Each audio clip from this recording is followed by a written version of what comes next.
আল্লাহ বলেন ইসলামের জন্য যদি আপনার উপকার হয় দুইটা ব্যক্তির জন্য একটা ব্যক্তি, তাহলে আমার পছন্দের ব্যক্তি আপনাকে দিয়া দিলাম, এটা হলো উমর। আল্লাহর নবীর ভিতরে একটা ব্যথা লাগছে যে উমরকে আমি আল্লাহর কাছ থেকে চাইয়া আনলাম, আল্লাহর কাছ থেকে দোয়া করে আনছি, সেই উমর আজকে একটা নির্দোষ মানুষকে হত্যা করলো, আর বিচারের রায় এখন আমারই দিতে হবে, তার মৃত্যুদণ্ড। সেই চিন্তায় আশ্চর্য হয়ে গেলেন। আর উমর ইসলাম গ্রহণ করার পরে ইসলামের অনেক ফায়দা হয়েছে, কথা হয় না? কত ফায়দা হয়েছে জানেন? আগে মানুষ নামাজ পড়তো লুকিয়ে লুকিয়ে লুকিয়ে লুকিয়ে নামাজ পড়তো, প্রকাশ্যে নামাজ পড়া যেত না। বেঈমানের বাচ্চাগুলি নামাজের মধ্যে সাহাবীদের উপরে আক্রমণ করত, নামাজের মধ্যে নির্যাতন করত, তাই তো প্রকাশ্যে কেউ ভয়ে নামাজ পড়ত না। হযরত ওমর যেদিন কালেমা পড়ল, তাকায়া দেখে মানুষগুলি আল্লাহর হুকুম পালন করে লুকিয়ে লুকিয়ে। হযরত ওমর বলেন, পয়গম্বর, নামাজ দে পড়তেছে আপনার সাহাবীরা, এই নামাজের হুকুম দিছে কে? বলে আল্লাহ। নামাজ পড়াটা কি বলে ফরজ? ফরজ ইবাদত কেন লুকিয়ে লুকিয়ে পড়বেন গো? কোন কারণে ফরজ নামাজ আপনি লুকিয়ে পড়বেন? আপনার সাহাবীরা কেন লুকিয়ে পড়বে? আল্লাহর নবী বলেন, উমর, এখনো ইসলামের প্রচার প্রসার আমি প্রকাশ্যে করতে পারি না, কারণ আমার সাহাবীদের উপরে তারা নির্যাতনের স্টিম রোলার চাপায়া দেয়, তারা আমার উপরে আক্রমণ করে, আমার সাহাবীদের উপরে আক্রমণ করে। এই জন্য আমি প্রকাশ্যে তাদেরকে নামাজ পড়ার অনুমতি দেই নাই, পড়ুক লুকিয়ে লুকিয়ে, অসুবিধা নাই। হযরত ওমর বলে, হুজুর, এতদিন ওমর কালেমা পড়ে নাই, আজকের থেকে ওমর কালেমা পড়ছে, আপনার একজন সাহাবী, আমার আপনি বক্তব্য দেওয়ার একটা অনুমতি দেন। আল্লাহর নবী অনুমতি দিল। হযরত ওমর তরবারিটা হাতে লইয়া মক্কার অলিতে গলিতে ঘুরে আর বক্তব্য দেয়, এ মক্কাবাসীরা শুন, এতদিন নবীর অনুসারীরা লুকিয়ে লুকিয়ে নামাজ পড়ছে রে, এতদিন আল্লাহর ইবাদত লুকিয়ে লুকিয়ে করছে, আল্লাহর একটা হুকুম লুকিয়ে করছে। আজকের থেকে আমি উমর কালেমা পড়ছি, আমি তোদের সামনে আমি ঘোষণা দিচ্ছি, আজকের পর থেকে আমি নামাজ পড়ব প্রকাশ্যে, সাহাবীরা নামাজ পড়বে প্রকাশ্যে, নবী নামাজ পড়বে প্রকাশ্যে। কেউ যদি বাধা দিতে আসবি, তাহলে জেনে রাখ, তোদের সন্তানগুলিকে যদি তোদের সন্তানগুলিকে যদি এতিম করতে চাস, তাহলে আমি উমরের তরবারের নিচে আয়। ওপেন ঘোষণা দিতেছে, সুবহানাল্লাহ কন্যা। মক্কা নগরীর অলিতে গলিতে দাঁড়ায়া বলে, এ মক্কার লোকেরা শুন, এতদিন লুকিয়ে লুকিয়ে সাহাবীরা নামাজ পড়ছে, আজকের থেকে আমি উমর কালেমা পড়ছি। ওপেন ঘোষণা, আয় আমার তরবারির নিচে আয়, কার সন্তান এতিম করতে চাস আয়, দেখি বেড়া হইলে, কার স্ত্রী বিধবা করতে চাস আয়, আমি উমরের তরবারির নিচে প্রকাশ্যে নামাজ পড়ব, কে বাধা দেয় আমি উমর দেখব। আবু জাহিল আছেন ঘরের ভিতরে, হে মনে করছে কেডায় রে বক্তব্য দেয়, হেও একটা তরবারি লিয়ে বাড়িছে, বাইরে গেছে উমর, আবার দৌড় দা ঘরের ভিতরে ঢুকছে, ওই সব বনাস। আবু জাহিল উমরের দিকে এক দৌড়ে করো, সব বনাস, মাথা ফালাই দিব, কারণ উমরের তরবারি চলে, আগে কথা কয় কম, আগে মারে পরে কথা কয়। উমরের কাছে যাইতে মানুষ ভয় পাইত। আরো আশ্চর্য শুনেন, উমর যেই রাস্তা দিয়া হাঁটতো, শয়তান ভুলেও এই রাস্তা দিয়া যাইতো না। সুবহানাল্লাহ, এটা সবচেয়ে আশ্চর্য কথা, কারণ শয়তান এমন কোন লোক নাই যার সাথে থাকে না, শয়তান এত মারাত্মক। কিন্তু উমর যদি রাস্তা দিয়ে শয়তান সব বনাস, এই রাস্তা দিয়া তার ডিম বাচ্চা যা আছে এক ফিরে না করে যায়, ভুল হয়ে রাস্তা যাচ্ছে। যদি উমরের চোখ বইরা জায়গা, শয়তান তো দেখা যায় না, যদি উমরে দেখে কথা কইব কম, আগে মারবো। এই জন্য উমর যে রাস্তা দিয়া যাইতো, শয়তানও যাইতো না। তাই মক্কার মানুষ উমরের এই বক্তব্য শুনে ভয় পাইছে, সর্বনাশ, ইসলামের প্রথম নামাজ প্রকাশ্যে পড়া হয় হযরত ওমর ইসলাম গ্রহণ করার কারণে, তাই ওমরের সম্মান আর মর্যাদা এটা অনেক উপরে। সুবহানাল্লাহ। আমি শুধু আপনাদেরকে উমরকে একটু চিনা, এরপরে বিচার হইতেছি, ভালো করে উমররে চিনেন, এরপরে বক্তব্য শুনতে। উমররে আপনারা চিনা দরকার। উমর সাধারণ কোন সাহাবী না, এটা প্রথমে ইয়াদ রাখবেন। এমন আল্লাহর রাসূল নিজে বলছে আমার পরে কোনো নবী নাই, কোনো রাসূল আসবে না, আমি খাতামান নবিয়্যিন, আমার পরে কোনো নবী রাসূল আল্লাহ দুনিয়ায় পাঠাবে না। যদি পাঠাইত তাহলে উমরকে আল্লাহ নবী বানায়া দিত। তাহলে উমর কেমন একজন ব্যক্তি? উমর ইসলামের জন্য বড় কঠোর। ইসলামের ব্যাপারে উমরের কাছে কোনো ছাড় নাই। উমর এত গরম, এটা ইসলামের জন্য গরম। উমর অন্যায়কে প্রশ্রয় দেয় না। খলিফাতুল মুসলিমিন এমন একজন সাহাবী যেই উমরের মেজাজ মতো কোরআনের বহু জায়গায় আয়াত নাজিল হইছে। উমর আরো কত সাংঘাতিক, চিন্তা করেন। উমরে যদি কোথাও বাড়ি মারছে তো ভূমিকম্প বন্ধ গেছে না। সুবহানাল্লাহ। বাড়ি দিয়ে কইবে এটা কিতাব বুঝছেন আপনারা? ভূমিকম্প বুঝুননি, এটা কি কোনো মানুষের হাতে নিয়ন্ত্রণ হয় না আল্লাহর পক্ষ থেকে? কিন্তু উমরে বাড়ি মারছে মাটির মধ্যে, রাগ করে মারছে একবারই জুড়ে। এই যে বাড়ি মারছিন মদিনার নামাজ পড়তে গিয়ে, আজ পর্যন্ত মদিনায় ভূমিকম্প হয় না। এর নাম উমর। কখনো আপনারা জিগা মদিনায়, আমি কয়েকজন শায়েখরে জিজ্ঞাসি যে এই পর্যন্ত ভূমিকম্প হয়েছে নি?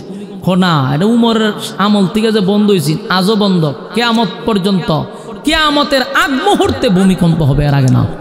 ওই দাজ্জাল্লা যখন যাইব আক্রমণ করতো তখন আল্লাহ ভূমিকম্প দিন, কিন্তু এর আগ পর্যন্ত উমরের বাড়িয়ে ভূমিকম্প বন্ধ। সুবহানাল্লাহ। উমর হইল সেই সাহাবী। যুবক ভাইরা আমার, আমর ইবনুল আস একজন সাহাবী। উনারে এক জায়গার দায়িত্ব দেওয়া হয়েছে। হ্যাঁ, দায়িত্ব দিছে যে এই জায়গাটা শাসন করবেন আপনি। ওখানকার একজন এমপি ধরতে পারেন, মন্ত্রী ধরতে পারেন, গভর্নর রাখি ওখানকার দেশ চালাইতেন। তো ওখানকার মানুষ ছিল কৃষক, তারা কৃষি করে খাইত। তো কৃষি করতে গেলে কিসের দরকার? পানি দরকার, কথা কয় না। তো পানি ছাড়া আপনি কৃষি করবেন কেন? আর তখন তো এরকম না যে আমরা টিউবওয়েল দিয়ে মেশিন দিয়ে পানি তুললাম, এই সময় কি যুগ আসেননি? এই যুগ না, বৃষ্টির উপরে নির্ভর করতো, নাহলে পাশের কোনো নদীর উপরে নির্ভর করত। তো তখন একটা নদী ছিল পাশে, এই নীল নদের পানি, এই পানি দিয়া কৃষকরা নিয়ে কৃষি করত। তো এই নদী গেছে শুকাইয়া, অনেকানকার মানুষ আহাকার করতেছে, কিরে আমরা পানি পাবো কই? পানি তো নেই, নদীর পানি নাই। আমর ইবনুল আস এদের কথা শুনতে শুনতে বিরক্ত হইয়া এক পর্যন্ত সিডি লেখছে হযরত উমরের কাছে যে হযরত, আপনি যে আমার দায়িত্ব দিয়েছেন এমন এক দেশ, এই দেশের মানুষ কৃষির উপরে নির্ভর করে, কিন্তু বৃষ্টিও নাই, আর নদী একটা শুকাইতে শুকাইতে মাঝখানে ভাড়া মারছে। উনি এই নদীর পানি না থাকলে আর কৃষি করবো কেন? আপনি একটা ব্যবস্থা করেন, কোনো একটা ব্যবস্থা করেন।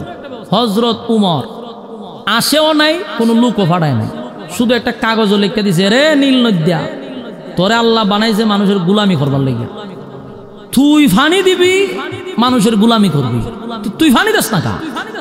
তুই যদি উল্টা পাল্টা করস তা আমি লোক দিয়া তোর পুরা নদী ভরাট করলাম, আমি তোর নদী বলতে এখানে আর কিছু থাকবে না, তোর এতটুকু কইয়া দিলাম। সিডি লেখছে কাগজ, এই সিডি যখন গেছে আরেক দেশ, মানুষ পাগল তৈছে, আমরা গভর্নরটা পাগল, আর এক দেশের বাদশাহীটাও পাগল, কগল পাগলের মেলা। আচ্ছা খোঁজা নদীর ফানি নাই, অন্য ব্যবস্থা করবো, নাহলে খনন করবো, নাহলে কোনো দিক দিয়ে ফানি আনাইব। কাগজ দিছে নদীরে, ওইটা হাইজলামি না আমরা সাথে, টিটকারি মস্কারি ছাড়া আর কিছু নেই। দেশের মানুষ আরো চিল্লাচিল্লি শুরু করছে। আমর ইবনুল আস কয়ে, রে চিল্লাচিল্লি পরে আগে কাগজটা লইয়া যায়, আমি যেহেতু সিডি দিছে নদীরে, আমি নদীরে সিডিটা দিয়াই। তো মানুষ আরো শুরু করছে আশা আছি, আপনার দেশের গভর্নর বানাইলাম, আপনাদের আরো বড় পাগল, ওগল পাগলের খেলা মেলা, আমরা সাথে টিটকারি করতেছেন। তো উনি কারো কথা না শুনে সিডিটা লইয়া গেছেন নদীর মাঝখানে গে, হয় আমি কিচ্ছু কইতাম না, কাগজটা যেহেতু উমরে দিছে তো উমরই বুঝবো না, কাগজটা নদীর উপরে ফালাইয়া উনি খালি সামনে আগানি শুরু করছে। আমর ইবনুল আস কয়, আমি সিডিটা দিয়া সামনে আগাইতাছি, কতক্ষণ পরে দৌড় শুরু করছি, কারণ আমি দিয়ে আমার পিছনে ফানিয়ে দৌড়ায়। সুবহানাল্লাহ, আরো জোরে এখন আল্লাহু আকবার। আমি দৌড়ি সামনে দিয়া, ফানি দৌড় আমার পিছে দিয়া।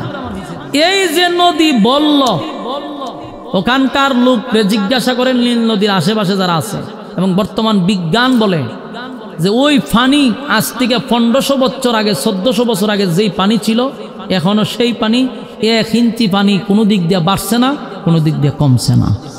সুবহানাল্লাহ। এর নাম হইল হযরত উমর। সুবহানাল্লাহ বাড়ি দিয়া। খলিফাতুল মুসলিমিন উমর সাধারণ কোনো সাহাবী নয়, যার কথা আল্লাহ নিজে শুনতেন। সুবহানাল্লাহ। উমর বড় মারাত্মক একজন সাহাবী। খলিফাতুল মুসলিমিন হযরত উমর নদীর ইশারা করলে পানি দেয়, বাড়ি দিলে ভূমিকম্প বন্ধ হয়।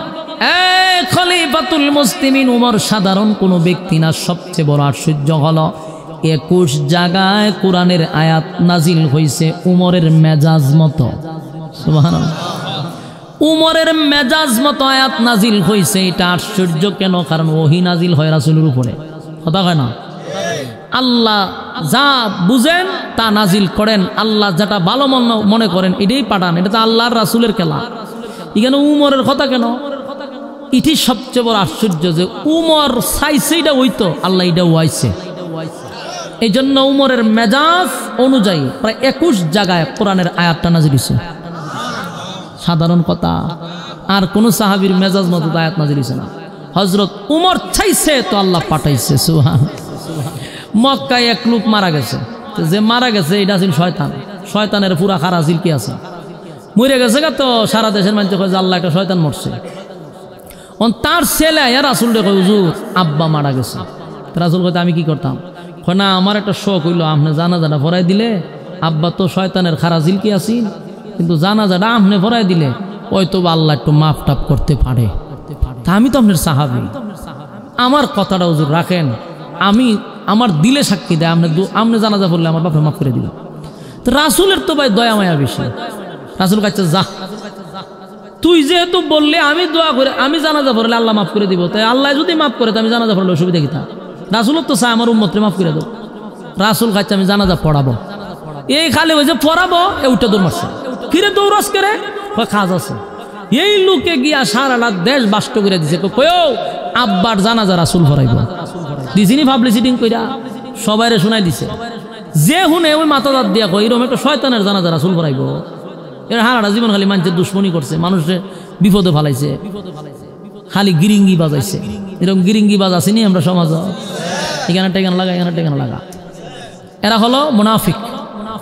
এরা আপনার কাছে খুব ভালো, আপনার কথা শুনে আরেক জাত লাগা লাগাইব, ওই কথা নিয়ে আপনার দ্বারা দিব, এ খালি কথা আদান ফাদান করতে একটা দরবার লাগাই দেয়। তুই লোকটা এইরকম ছিল, সাহাবীদের মধ্যে দ্বন্দ্ব লাগাইতো এবং অনেক সাহাবী তার জন্য শাহাদাত বর্ণনা করছে। তেজে শয়তান এটা সবাই জানে। কিন্তু সারা মদিনায় যখন শুনছে যে এই লোকের জানাজা নবী পড়াবে, সাহাবীরা আশ্চর্য হয়ে গেছে। আবার যে লোক মারা গেছে এর ছাত্র আছে 1000, এর ছাত্র কত হাজার। এই সবটি খারা শয়তান, সবটি কি শয়তানের খারাজিল কি। হে যেমন শয়তান আছে এর ছাত্র হইল 1000, ইডিও শয়তান। হেরা কয় কিরে আমরা নেতার জানাজা মোহাম্মদে পড়াইবো, এটা তো দেখা দরকার। সারাটা জীবন তারে জ্বালাইলাম আর তা বলে আমরা জানাজা পড়াইবো। তাই দেখতে জানাজা। শয়তান হলে জানাজা পড়তে গেছে না দেখতে গেছে? এরা গেছে দেখতো, 1000 গেছে দেখতো। আর মদিনার যারা উঠছে তার জানাজা রাসূল পড়াবে, এরা চিন্তা করছে নবী যেহেতু জানাজার মাঠে যাবে তো আমরা যাওয়া দরকার।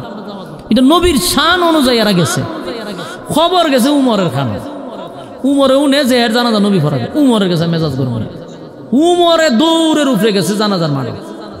উমরের দারুণ হইলো জানাজাটা আটকাই তুইব, হের জানাজা নবীর দিয়ে পড়া বেলে দিতাম না। আল্লাহর হাবিব জানাজার মাঠে গেছে, উমর দৌড়াইয়া জানাজার মাঠে গেছে নবীরে নিষেধ করবো, কিন্তু কাছে গিয়া উমরের মাথা তাড়ছে যে উনি তো আল্লাহর পয়গম্বর, আমি তো উনারে নিষেধ করতে পারি না, আদেশ করতে পারি না। আমি উমর পয়গম্বরের নিষেধ করার সাহস নাই, আদেশ করার সাহস নাই। সুবহানাল্লাহ। উমর কত শক্ত এবং কঠোর, কিন্তু নবীর কাছে গেলে নরম, মোমবাতির মতো নরম। গেছে গিয়া সর্বনাশ, আমি যদি নবীর বলি নামাজ পড়ায় না তাহলে আমি নবীর প্রতি নিষেধ করলাম। আমারে কে অনুমতি দিল নবীরে নিষেধ করা? উমরের মনের ভিতরে এটা আসছে। কিন্তু কলিজা ফাইটটা যাইতেছে যে এইরকম শয়তানের জানাজা নবী পড়াবে, এটাও বরদাস্ত করতে পারতেছি না।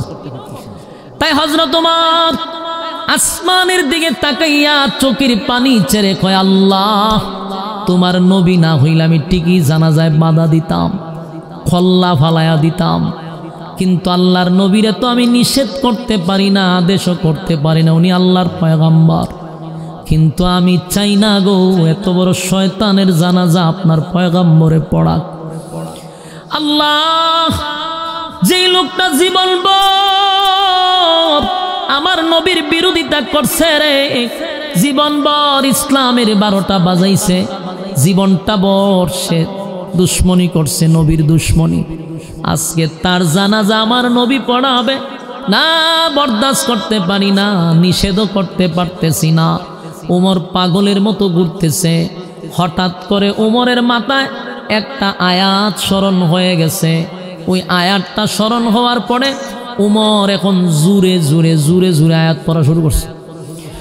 ওমর চতুর্দিকে ঘুরে আর কয়, ইস্তাগফির লাহুম আও লা তাস্তাগফির লাহুম ইন তাস্তাগফির লাহুম 70 মাররাতান ফালান ইয়াগফিরাল্লাহু লাহুম যালিকা বিআন্নাহুম কাফারু বিল্লাহি ওয়া রাসূলিহি ওয়াল্লাহু লা ইয়াহদিল কওমাল ফাসিকিন।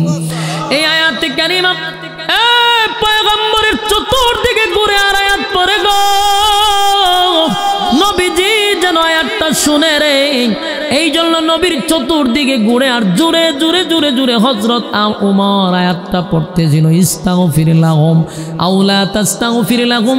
এই আয়াত যখন পড়তেছিল বারবার বারবার আল্লাহর নবী বুঝতে পারছে ওমর আমারে কি বুঝাইতে চায়।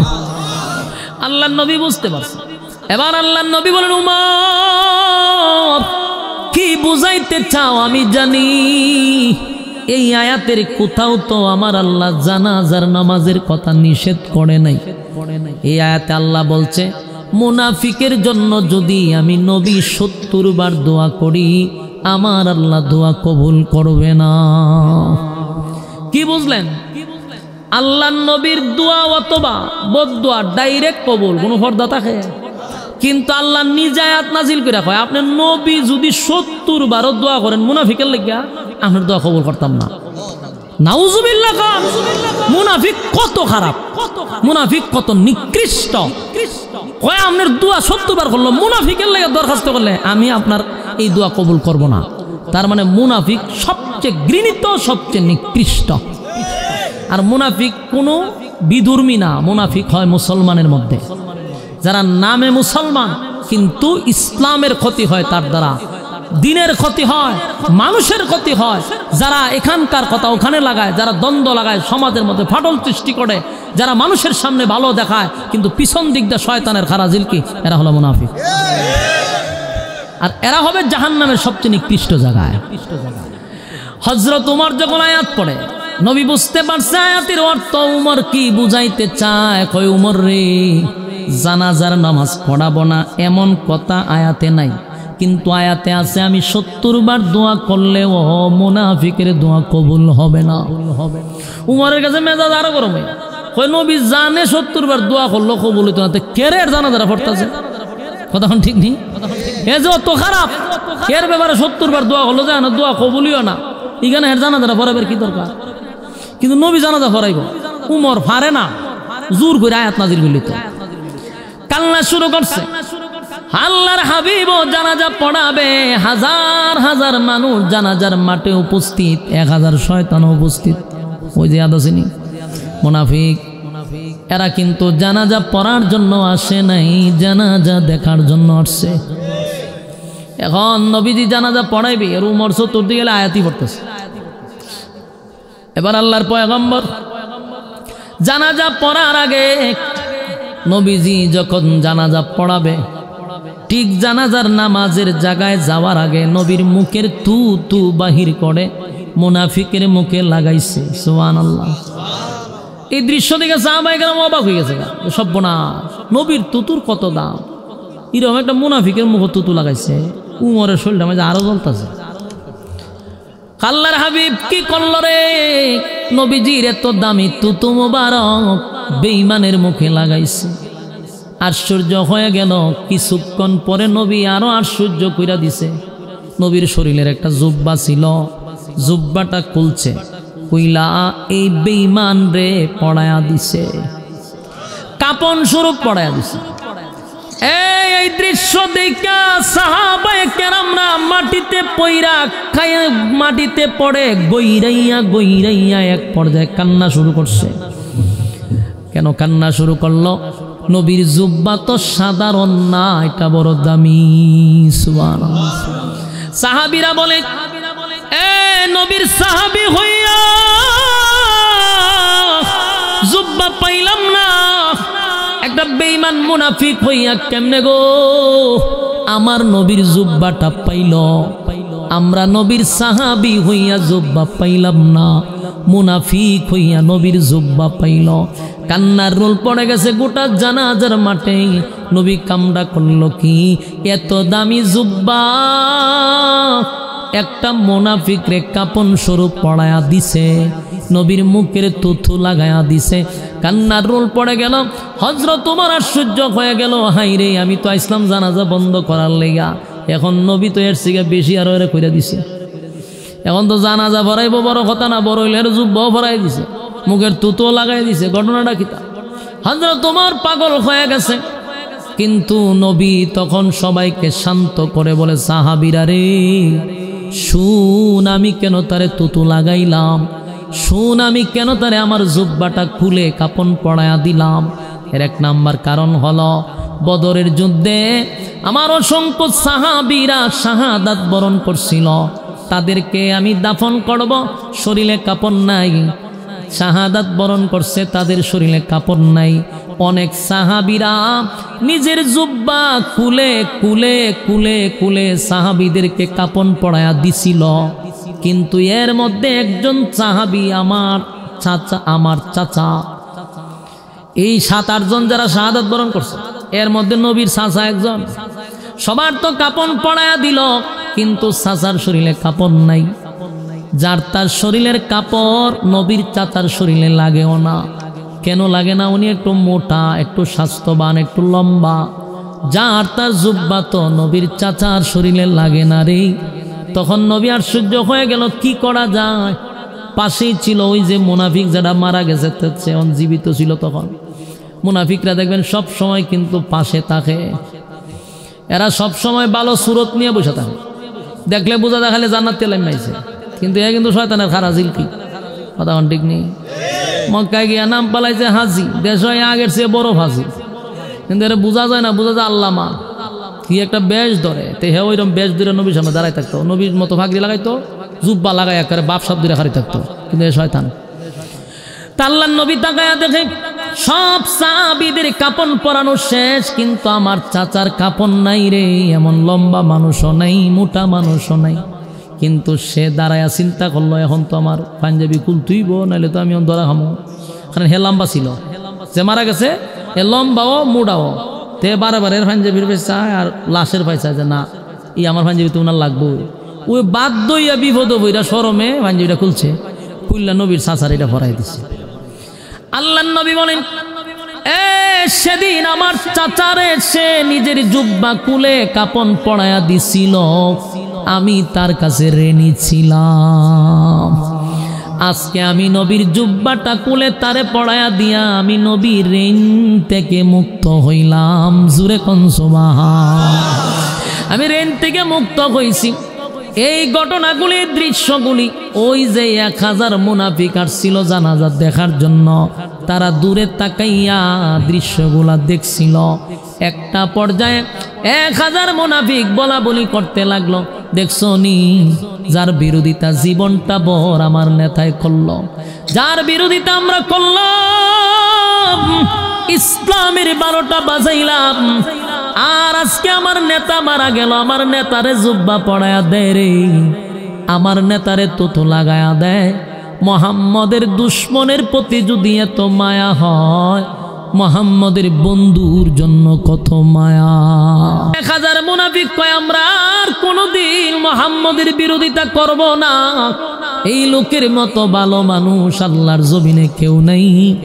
1000 মুনাফিক জানাজার মাঠ থেকে দৌড়াইয়া নবীর কাছে গিয়া দাঁড়ায় কয়, নবী গো, অন্যায় করছি, অপরাধ করছি, যেই লোকটা মারা গেছে গো নবী, হে ছিল আমাদের নেতা, সে ছিল আমাদের লিডার, তার নেতৃত্বে ইসলামের 12টা আমরা বাজাইছি। আজকে আপনার আখলাক আর চরিত্র দেখা পাগল হয়ে গেছি। এমন আখলাক আর চরিত্রের লোক আমার জিন্দিগিতে দেখি নাই। আপনি যদি দুশ্মনের প্রতি এত মায়া হয়, আমরা আপনার বন্ধু হতে চাই। জুরে কোন সুবহান।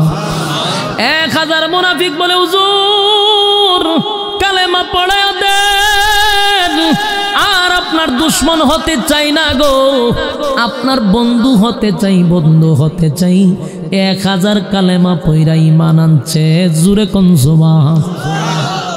বলুন মরছে কয়টা? কথা কয় না। মরছে একজন, কালেমা পড়ছে কয়জন? 1000 কালেমা পড়ছে, মরছে একজন, কালেমা পড়ছে 1000। ইসলামের লাভ না লস? এই দৃশ্য দেখে সাহাবায়ে কেরামরা খুশি, কিন্তু উমরের মন এখনো খুশি হয় নাই। উমরের সিদ্ধান্ত হলো, তার ছাত্ররা যদি কয় হে মুনাফিক, এর কারণে ইসলামের ক্ষতি হয়েছে, এত কিছু জানার পরেও নবী কেন তার জানাজাটাই পড়াবে? কিন্তু জানাজা আটকাইতে পারল না। আল্লাহর পয়গম্বর সাহাবায়ে কেরামদেরকে লইয়া জানাজা শুরু করে দিছে। জানাজা কমপ্লিট হয়ে গেছে। জানাজা তো আর আটকানো সম্ভব হলো না।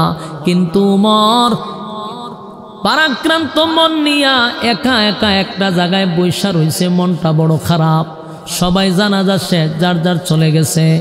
নবীজি এবার লাশের পিছনে পিছনে হাঁটতে হাঁটতে কবরের দিকে যায়। হযরত উমর দৃশ্যটা দেখা বসার থেকে দাঁড়ায় গেছে। দাঁড়াইয়া এবার উমর আর সহ্য করতে পারল না, ডাক দিয়া বলে, মালিক, এতক্ষণ আপনার পয়গম্বর আমারে বলছে জানাজার কথা কোরআনে নাই, জানাজার নামাজের নিষেধ কোরআনে নাই, মেনে নিলাম, জানাজা আপনার বন্ধু পড়াইল, কিন্তু আপনি তো স্পষ্ট বলছেন মুনাফিকের জন্য দোয়া কবুল হবে না। 70 বার দোয়া করলেও আপনার বন্ধু মুনাফিকের কবরও কেন যায়? সেখানে গিয়েই তো আপনার বন্ধু দোয়া করবে, দোয়া না আপনি নিষেধ করলেন। নিষেধ করার পরে আপনার বন্ধু কেন মুনাজাতের জন্য যায়? আমি উমর বরদাস্ত করতে পারি না। হে মালিক, আপনি না বললেন ইস্তাগফির লাহুম আও লা তাস্তাগফির লাহুম, ইন তাস্তাগফির লাহুম 70 মাররাতান ফালান ইয়াগফিরাল্লাহু লাহুম, যালিকা বিআন্নাহুম কাফারু বিল্লাহি ওয়া রাসূলিহি ওয়াল্লাহু লা ইয়াহদিল কওমাল ফাসিকিন। যারা আপনার সঙ্গে দুশমনি করছে, আপনার নবীর সঙ্গে দুশমনি করছে, তাদের জন্য দোয়া করলে 70 বার করলেও কাম হবে না। এই কথা বলার পর আপনার নবী কেন কবরে গেল? কবরে যাওয়ার মানে হলো কাফন দাফন শেষ হলে পড়ে আপনার নবী দোয়া করবে। আমি উমর এটা তো বরদাস্ত করতে পারি না।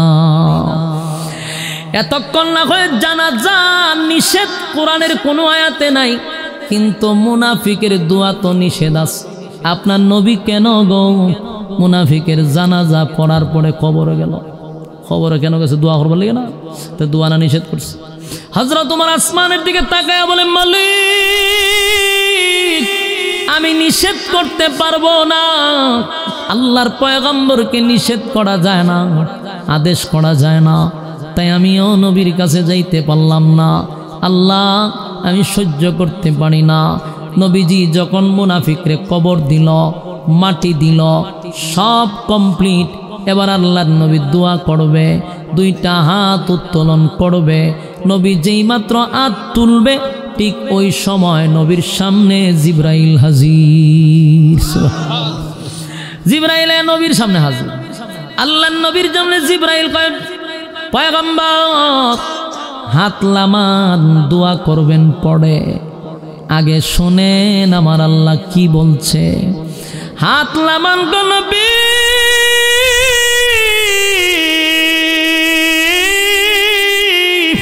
দোয়া করবেন না, দোয়া করবেন পড়ে, দোয়া করবেন পড়ে। আপনার উমরের সিদ্ধান্তটা আমার আল্লাহর কাছে বড় পছন্দ। একটা জবান বন্ধ রাখবেন, আল্লাহু আকবার। আরো জোরে বলেন আল্লাহু আকবার। ইমানের আওয়াজ দিয়া বলেন আল্লাহু আকবার। এখন বুঝতেছেন, বুঝতেছেন উমর কারে কয়। আল্লাহ নিজেই জিব্রাইল পাঠাইয়া জিব্রাইল নিজে কয় আপনার উমরের সিদ্ধান্তটাই আল্লাহর কাছে পছন্দ, উমরের সিদ্ধান্তটাই চূড়ান্ত হয়েছে। জোরে কোন সুবহান। এবার জিব্রাইল বলেন হুজুর আমার আল্লাহ আয়াত নাজিল করছে, আয়াত নাজিল করছে, আয়াত নাজিল করছে। উমরের বক্তব্যের উপর আয়াত নাজিল হয়ে গেছে, উমরের মেজাজ মতো আয়াত নাজিল হয়ে গেছে। উমর যা চাইছে আল্লাহ তা পাঠাইছে। ওগো নবীজি আয়াতটা শোনায়া দেই। এখন যে আয়াত নাজিল হইল আল্লাহ বলেন ওয়ালা তুসাল্লি আলা আহাদিন মিনহুম মাতা আবাদা ওয়ালা তাকুম আলা কবরি। আল্লাহ বলেন ওয়ালা তুসাল্লি, ওয়ালা তুসাল্লি। পয়গম্বর ভবিষ্যতে আগামীতে নেক্সট টাইমে পরবর্তী সময় আর কোনো দিন মুনাফিকের জানাজা আপনি পড়তে পারবেন না। সুবহানাল্লাহ বলেন। উমর কি চাইছিল মুনাফিকের জানাজা যেন না হয় গো, কিন্তু নবী বলছে মুনাফিকের জানাজা নিষেধ, এমন কোন আয়াত নাজিল হয় না, তাই আমি পড়াবো। আল্লাহ কয় উমরের কথাটাই আমার ভালো লাগছে, উমরের সিদ্ধান্তটাই চূড়ান্ত সিদ্ধান্ত। ওগো নবীজি আজকের পর থেকে ওয়ালা তুসাল্লি আলা হাদিম মিনহুম মাতা আবাদা ওয়ালা তাকুম আলা কবরি। আজকের পর থেকে আর কোনো দিন আপনি মুনাফিকের জানাজা পড়তে পারবেন না, মুনাফিকের জানাজা পড়বেন না, পড়বেন না, পড়তে পারবেন না। এখানেই শেষ না, ওয়ালা তুসাল্লি আলা আহাদিম মিনহুম মাতা আবাদা ওয়ালা তাকুম আলা কবরি। আল্লাহ কয় শুধু জানাজা নয় গো, কবরের সামনে দাঁড়াইয়া আপনি নবী কোনোদিন মুনাজাত করতে পারবেন না মুনাফিকের জন্য।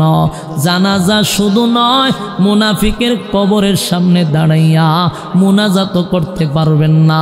ওই যে উমর আল্লাহর কাছে বলছে আল্লাহ আপনার বন্ধু বেঈমানের কবরের সামনে দাঁড়াইয়া যে দোয়া করতে চায়, আল্লাহ চিরতরে দোয়া বন্ধ করে দিল, চিরতরে মুনাফিকের জানাজা বন্ধ করে দিল।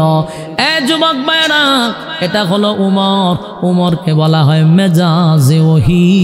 আর এই আয়াত থেকে আরেকটা শিক্ষা আছে, কিয়ামত পর্যন্ত যত মুনাফিক মারা যাবে উম্মতি মুহাম্মদীর দায়িত্ব হলো কোনো মুনাফিকের জানাজায় কোনো মুসলমান যেতে পারবে না। হ্যাঁ কথা কয় না, কোরআন নাজিল হয় তার বিশেষ কোনো প্রেক্ষাপটে, কিন্তু হুকুম থাকে কিয়ামত পর্যন্ত। এই হুকুম আছে কিয়ামত পর্যন্ত থাকবে। নবীরে ওয়াজ করা মানে উম্মতি মুহাম্মদীরে ওয়াজ করা কিয়ামত পর্যন্ত। আমরাও কোনো দিন মুনাফিকের জানাজায় যাব না, যাব না, যাব না। মুনাফিকের জন্য দোয়া করব না, মুনাফিকের কবরের সামনে দাঁড়াবো না, মুনাফিকের জানাজায় যাব না। কারা কারা রাজি হাত তুল্লা দেখা? হয় রাজি নি আপনারা? মুনাফিকের জানাজায় যাইবেন? কথা কয় না দিক। আজকের পর থেকে মুনাফিকের জানাজা পড়বেন না, মুনাফিকের কবরের সামনে যাইবেন না। এটা হলো আল্লাহর বিধান, আল্লাহর হুকুম। যদি আপনি অমান্য করেন আপনিও বেঈমানের কাতারে, ঠিক কিনা? হযরত ওমর সাধারণ কোন সাহাবী নয় গো। আমি শুধু আপনাদেরকে জানানোর উদ্দেশ্য হলো উমরের মেজাজ মতো আয়াত নাজিল হয়, এটা আপনাদের জানা দরকার। তাই আমি আপনাদেরকে বলে বুঝাইলাম উমর সাধারণ কোনো সাহাবী না। সেই উমরের বিরুদ্ধে হত্যা মামলা হয়েছে কার কাছে? ইয়াদ আছে আপনারা? কথা হয় না। উমরের বিরুদ্ধে হত্যা মামলা হইল, সেই উমরের বিরুদ্ধে হত্যা মামলা হয়েছে নবীর আদালতে। এবার বিচারক হলো আল্লাহর পয়গম্বর, অপরাধী হলো হযরত উমর। গোটা মদিনায় লারা পড়ে গেছে, উমর একটা নির্দোষ মানুষকে হত্যা করছে রে, উমর একটা নির্দোষ মানুষকে হত্যা করছে। তাই এবার কোর্টে যাওয়ার পরে, আদালতে যাওয়ার পরে পয়গম্বর বিচারক হযরত উমর আসামির কাঠগড়ায় দাঁড়ায় আছে। উমর আসামির কাঠগড়ায় দাঁড়ায় আছে। গোটা মদিনায় সবাই জানে রে উমর একটা নির্দোষ মানুষকে হত্যা করছে, হত্যা করছে, হত্যা করছে। তাই তো আল্লাহর নবী তার বিচারের অবস্থা শুরু করে দিছে। বিচার হলো মৃত্যুদণ্ড। এই মুহূর্তে যখন কোর্টে নেওয়া হলো, ওমর অপরাধীর কাঠগড়ায় দাঁড়িয়ে আছে, নবী বিচারকের জায়গায় বসা। এবার রায় দিবে, উমরকে মৃত্যুদণ্ড দেওয়া হবে। যেই মাত্র রায় দিবে তখন ওই জিব্রাইল নবীর কাছে এসে দাঁড়ায় গেছে। সুবহানাল্লাহ। জিব্রাইল আইসা বলে, হাবিব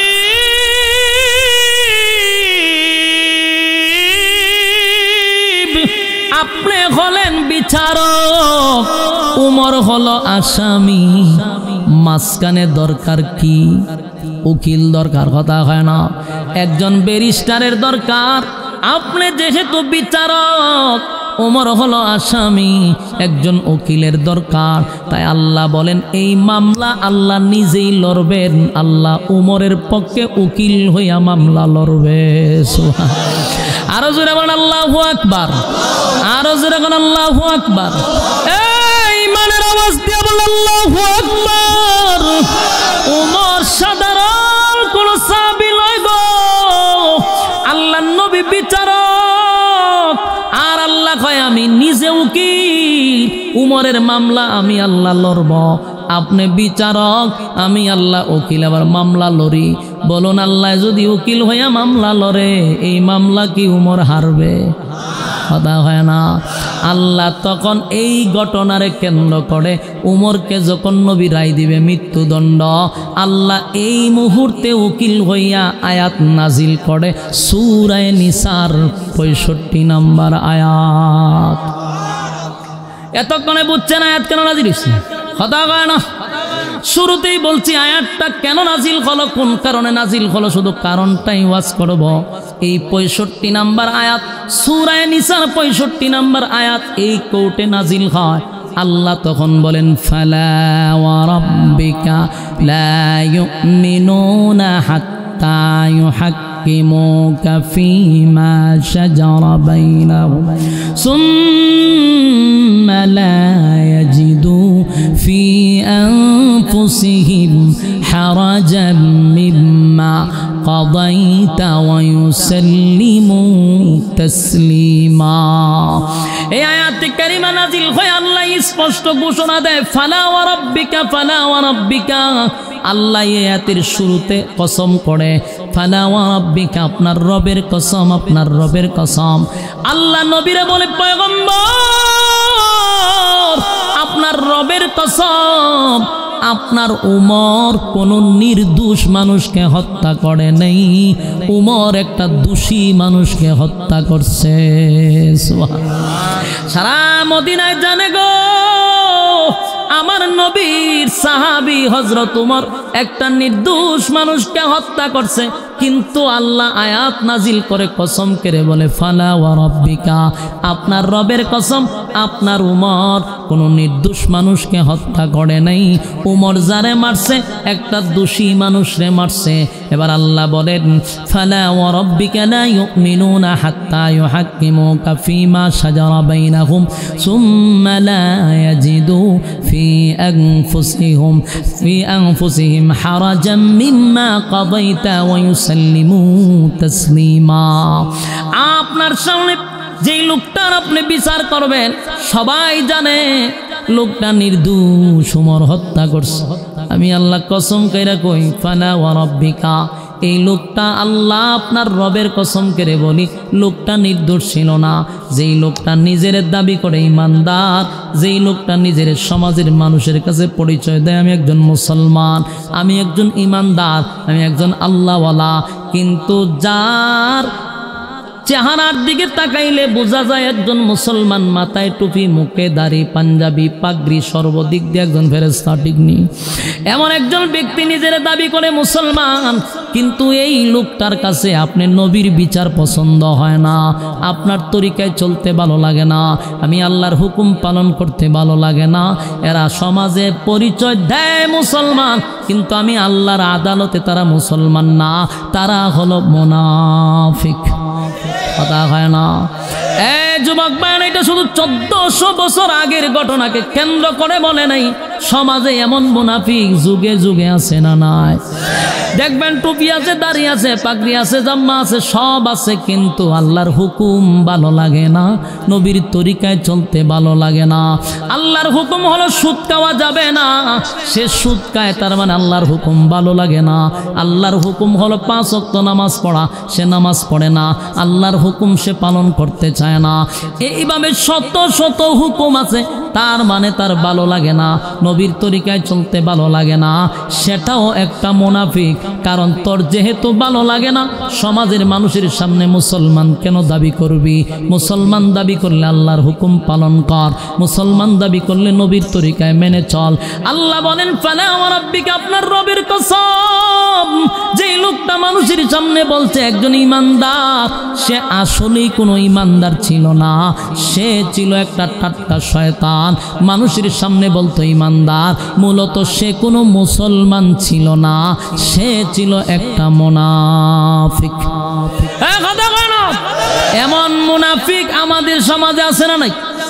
কথা কয় না। সমাজের এমন মুনাফিক আমাদের গ্রামে গঞ্জে শহরে বন্দরে সব জায়গায় আছে। নিজের দাবি করে মুসলমান, আল্লাহর হুকুম নাই, নবীর তরিকা নাই, এমন মানুষ আছে না না? এমন মানুষ থেকে বাঁচার দরকার আছে না নাই? এমন মানুষ থেকে বাঁচতে হলে জ্ঞান জানতে হবে, এলেম শিখতে হবে। এলেম জানতে হলে এমন মাহফিল প্রত্যেক বছর হইতো কারা কারা চায়? আব্দুল্লাহ খান সবাই চান, আতলামায়ান একটা পরীক্ষা করতে সবাই কিটা চান অন্তর থেকে? এটা কিন্তু মুখ দিয়া না, অন্তর থেকে কন চান। নূরে ইরফানে मोहब्बत दिल में बर, दोनों आलम से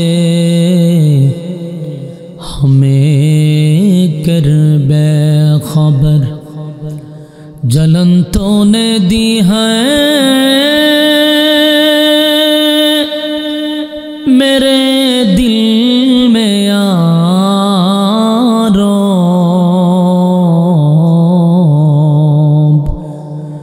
जलन की दवा अब फिला दे खुदाया, सारे दुनिया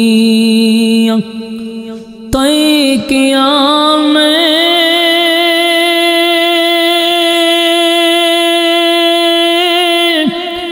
मिसल दूध देखा नहीं, तेरी मानंद खूबसूरत चांद भी होता नहीं, बलागल उला बिकमालिही कशफत तुजा बिजमालिही, हसनत जमीअ ख़सालिही, सल्लो अलैहि। ज़िकीर बातिल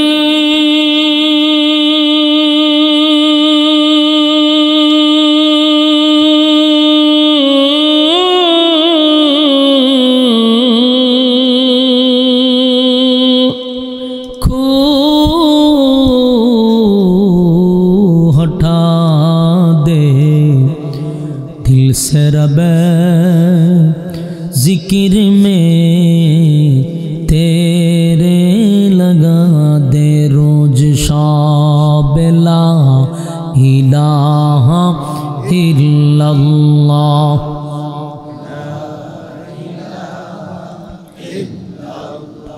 जोड़े ला इलाहा इल्लल्लाह, ला इलाहा ला इलाहा इल्लल्लाह, ला इलाहा ला इलाहा ला इलाहा। हस्बी रब्बी जल्लल्लाह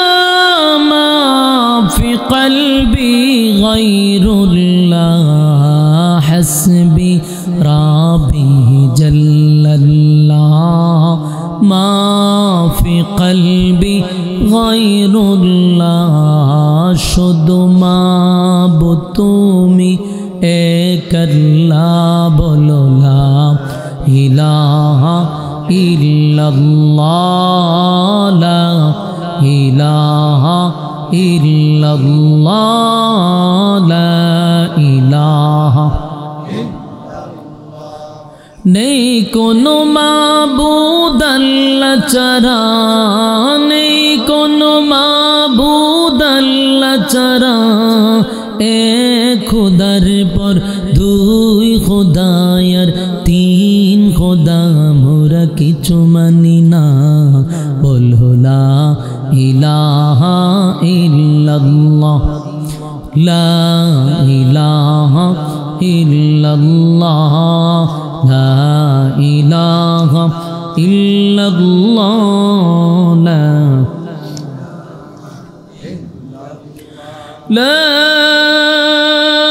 ইলাহা ইল্লাল্লাহ মুহাম্মাদুর রাসূলুল্লাহ সাল্লাল্লাহু আলাইহি ওয়াসাল্লাম।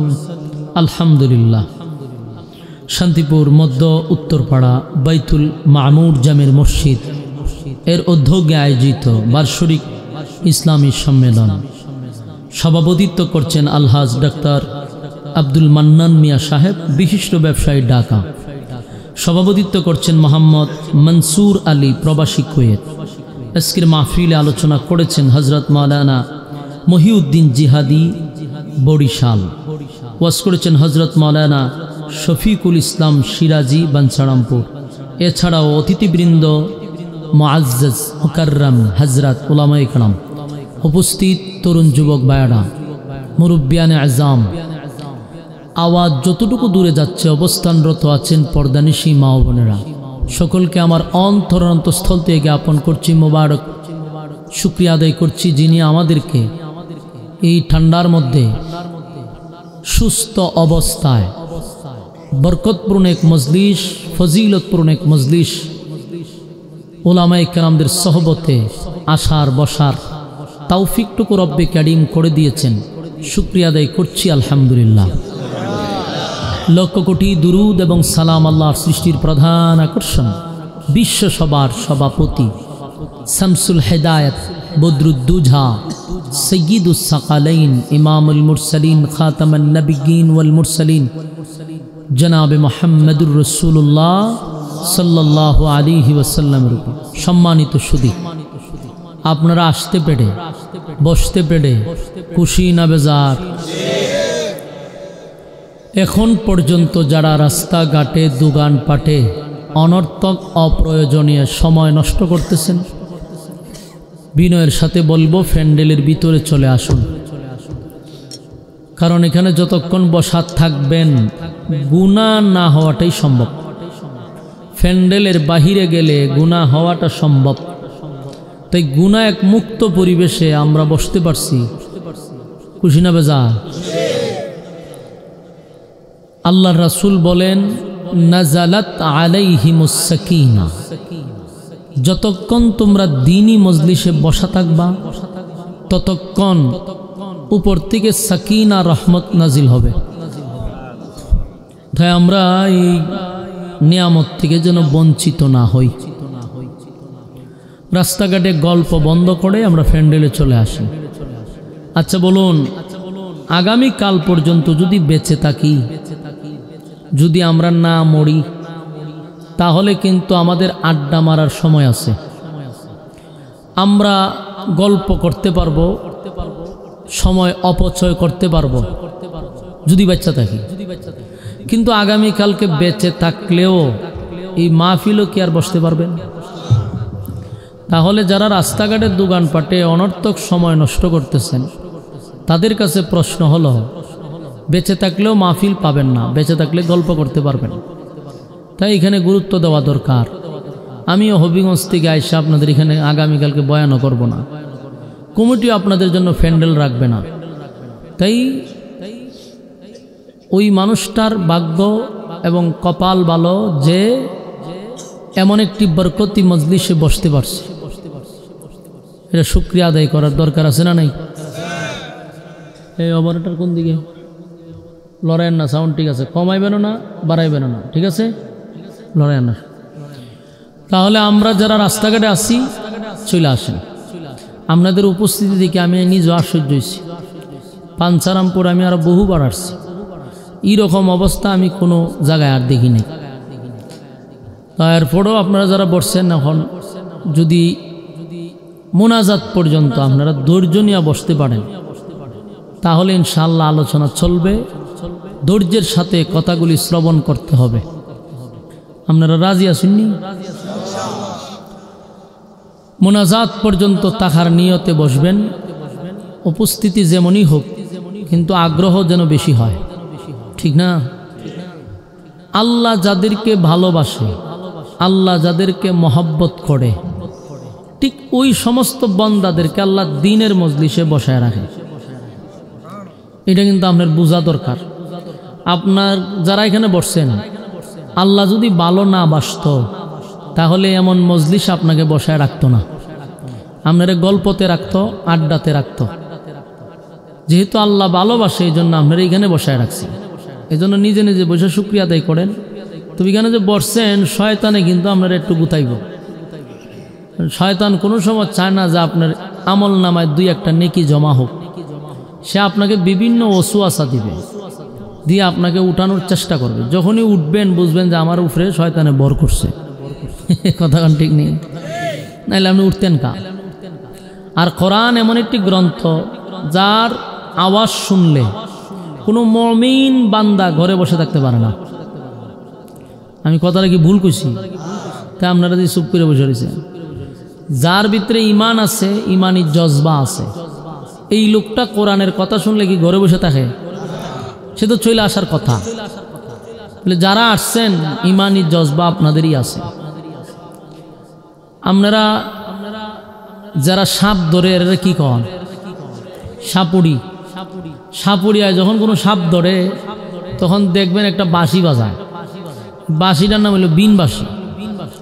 এটা কতক্ষণ বাজাইলে পড়ে তো এই বাঁশির সুর যখন সাপের কানে যায়, আর সাপ যখন বিষাক্ত হয়, কোনো বিষাক্ত সাপ এই সুর শুনলে গর্তে থাকতে পারে না, এক গর্তের দিয়ে বাইরে আসে।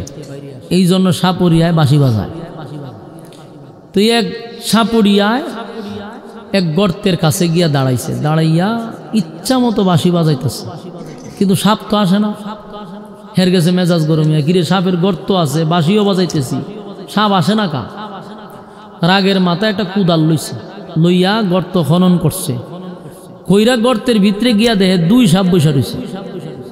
এখন গর্তের থেকে দুই সাপ দেখিয়া সাপুরিয়া হাসি মারছে।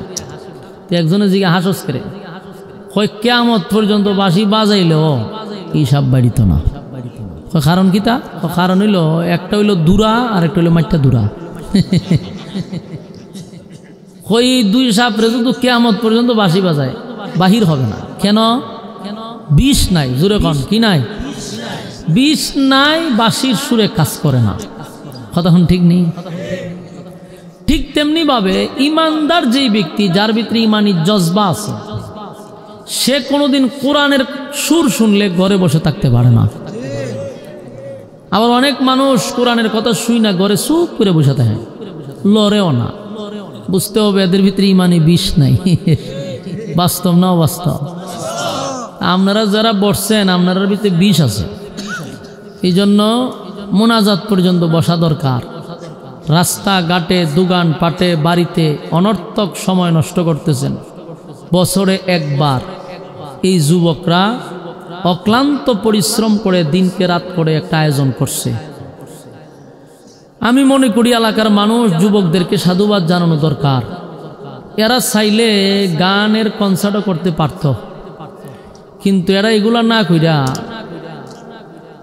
উলামায়ে কেরামদেরকে ইনভাইট করে আনছে। উদ্দেশ্যটা কি? এলাকার মানুষকে দিন বোঝানো, দিন শিখানো। আপনার কারণেই এরা আয়োজন করছে। আপনাদেরকে দিন শিখাইবার লাগে এরা এত টাকা খরচ করছে, প্যান্ডেল করছে, মাইক আনছে, পোস্টার করছে, বক্তা আনছে, খাওয়াইছে, সব কিছু করছে তো আপনার জন্য। মানে আপনারা যদি ঠ্যাঙ্গের উপরে ঠ্যাং দিয়া বিড়ি টানেন আর গরো ঘুমান, তো কপাল তো ফুটছে আপনারা। আর কপাল ফুটছে ওই সমস্ত মহিলাদেরও যারা স্বামী দাঁড়ে বইবে বিড়ি টানতে যার ঘুমাইতেছে, ওই মহিলাদেরও দরকার বলে হারাটা জীবনে ঘুমাইছে বিড়িও টানছ। অন মাহফিল হইতেছে দৌড় দৌড় টুপি একটা লইয়া দৌড় দৌড় ঘর থেকে বাইক ঘিরে দেওয়ার দরকার আছে মহিলারা, ঠিক নেই? একটা পুরুষ যাতে গড় না থাকতে পারে। এখানে যতগুলা পুরুষ বসছে যাদের বউ আছে আর বউগুলো দিনদার, কারণ জামাইরে ভাড়াইছে ওয়াজ শুনবার লিগে। এজন্য যাদের স্বামীরা ঘরে আছে বউরা আন্দোলন করে করতে বাইরে দেন, বলে হারাটা জীবনে ঘুমা অনকে একটু ওয়াজ না। আলহামদুলিল্লাহ 2-1 রে বউয়ে ভাড়াইছে, মোটামুটি 4-5 জন ঢুকছে। আর বউ বালা বৌড়ি বালা ওই উজুরে যখন কইছে তে আন্দোলন শুরু করে দিই। আল্লাহ আমাদের মা বোনদেরকে হায়াত দান করুক, আমিন। এখন আপনারা মুনাজাত পর্যন্ত কারা কারা ওয়াজ শুনবেন হাত তুলে দেখেন চান দিকে।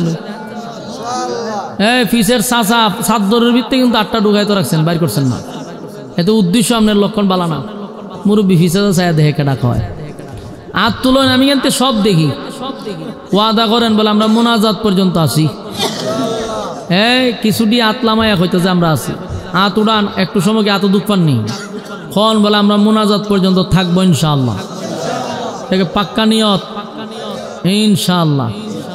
ওই যে আরো 2-1 জনে ফাটাইছে, বউ বউ বয়ে যাবো মাশাআল্লাহ, ওয়াজে কাজ হইছে। আরো আইব আরো আইব। বউরা খালি কর্মসূচি শুরু করছে, একটু পরে দেখবেন প্যান্ডেল বেড়ে গেছে। আল্লাহ তৌফিক দান করুক, আমিন। সম্মানিত সুধী, আমি আপনাদের সামনে সূরা নিসা এর 65 নম্বর আয়াত তেলাওয়াত করছি। এই আয়াতটাকে সামনে রেখে এই আয়াতের ভিতর থেকে আমি আপনাদের সামনে উপস্থাপন করার চেষ্টা করব। আল্লাহ তৌফিক দান করুক, আমিন। এবং যতক্ষণ কথা হবে এটা যেন কোরআন থেকে হয়। কোথা থেকে? আপনারা কি গভীর রাত পর্যন্ত আরামের ঘুম হারাম করে আইছেন গিচ্ছা শুনবার লাগিয়া, গান শুনবার লাগিয়া, নাচানাচি দেখবার লাগিয়া? তাহলে ঘুম হারাম করছেন কোরআনের কিছু কথা শোনার জন্য।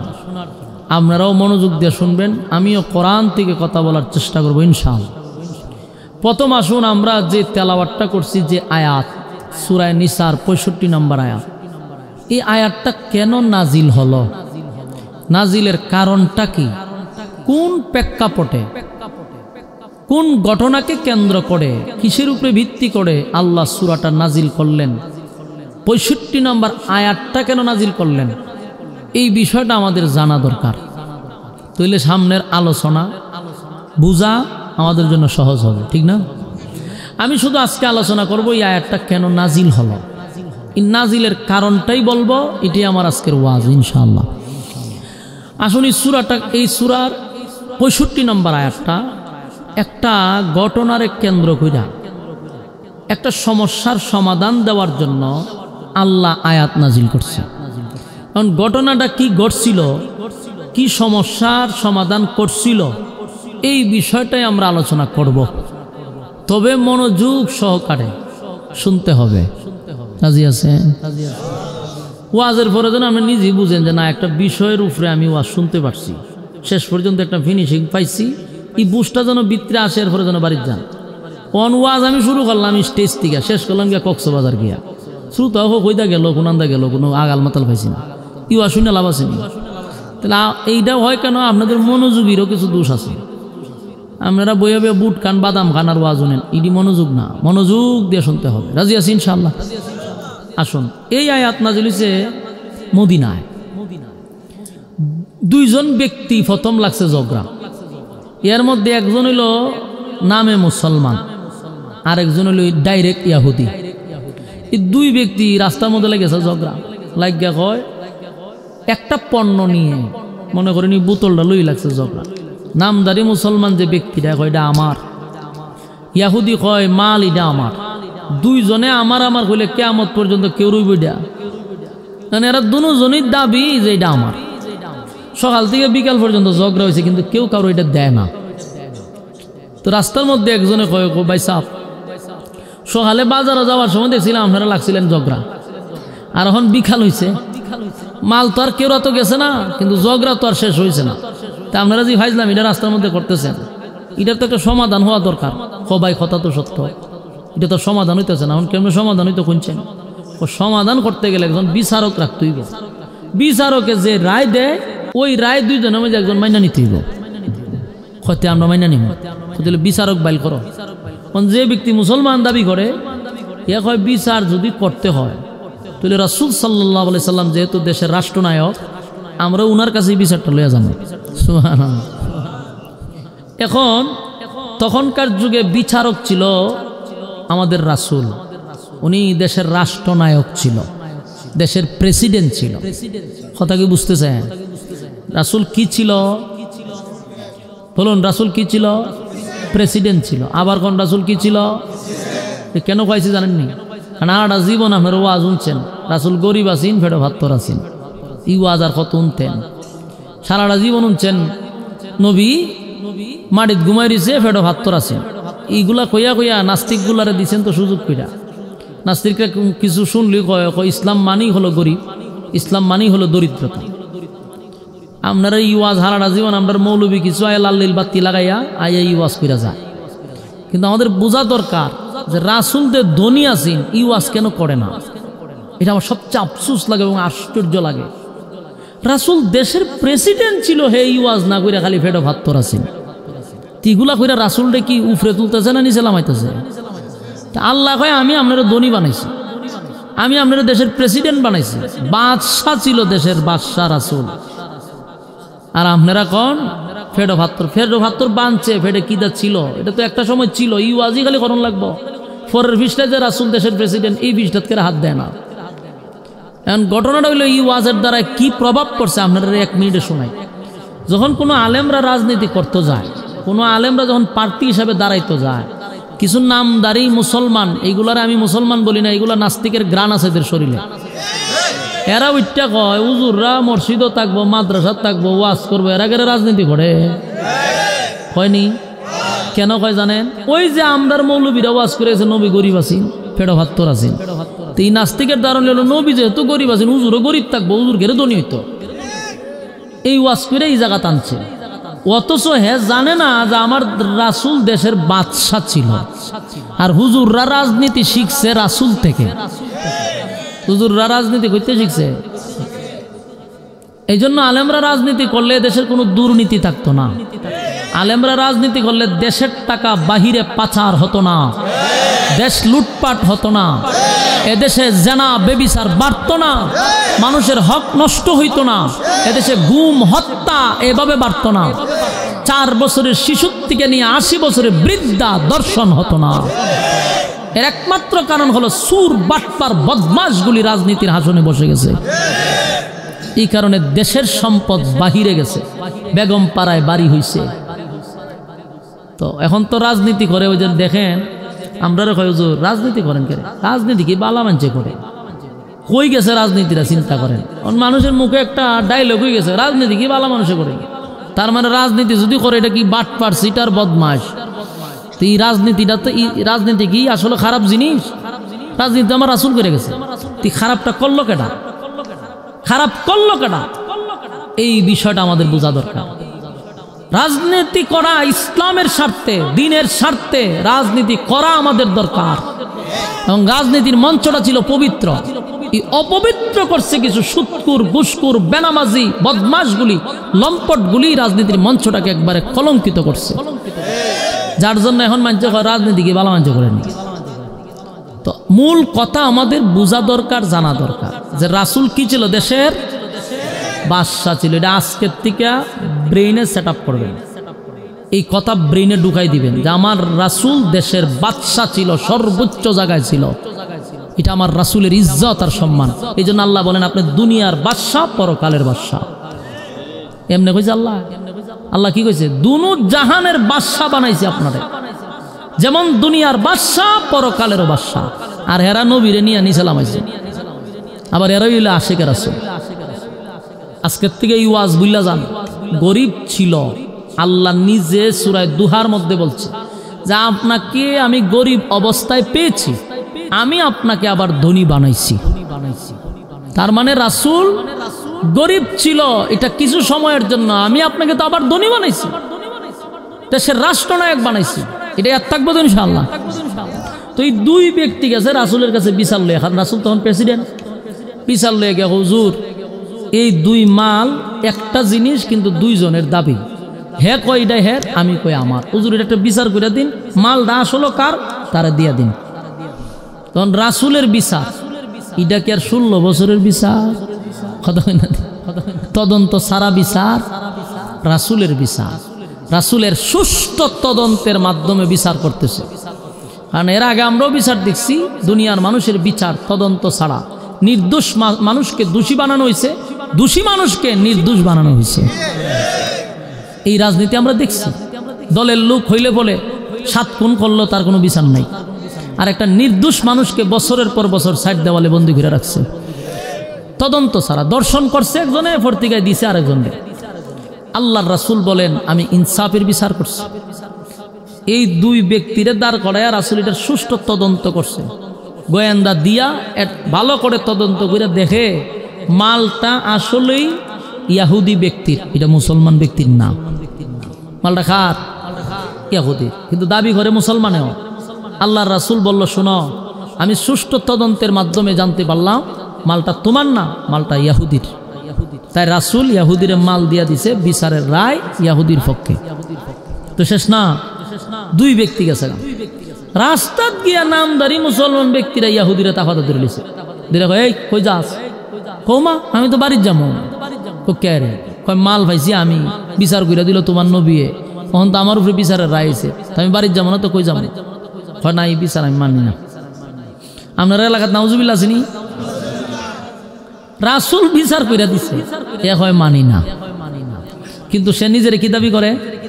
মুসলমান। জোরে নিজের কি দাবি করে? এই কথাটা ইয়াদ রাখবেন। ওয়াজের পয়েন্ট যদি আপনি স্মরণ রাখেন তাহলে আপনি বুঝতে পারবেন কোন অ্যাঙ্গেলে বয়ান করতেছি, কোন দিকে যাইতেছি, বুঝার মতো আপনার একটু মাথা লাগলো। এখানে একটা কথা ইয়াদ রাখবেন, সে নিজের কি দাবি করে? মুসলমান। সে কি কয়? নবীর বিচার পছন্দ হয়েছে না। দাবি করছে মুসলমান, কিন্তু কয় নবীর বিচার পছন্দ হয়েছে না।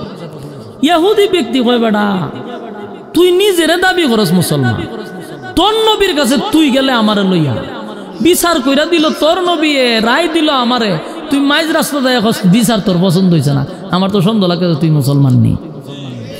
কথা ঠিক নেই।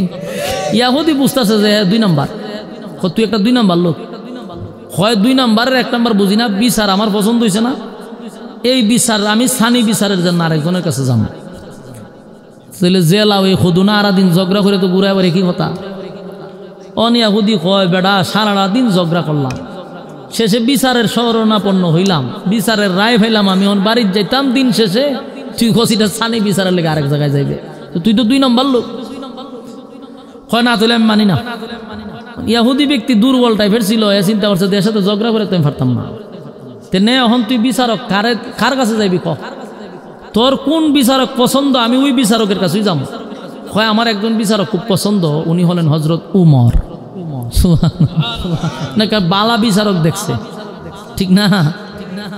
ইয়াহুদি ব্যক্তি কয় আমি যদিও মুসলমান না, আমি একজন ইয়াহুদি, কিন্তু আমার ইয়াকিন আর বিশ্বাস হলো মুসলমানের বিচারটা সঠিক। কথা হই না দি? এটা কার কথা? ইয়াহুদির কথা।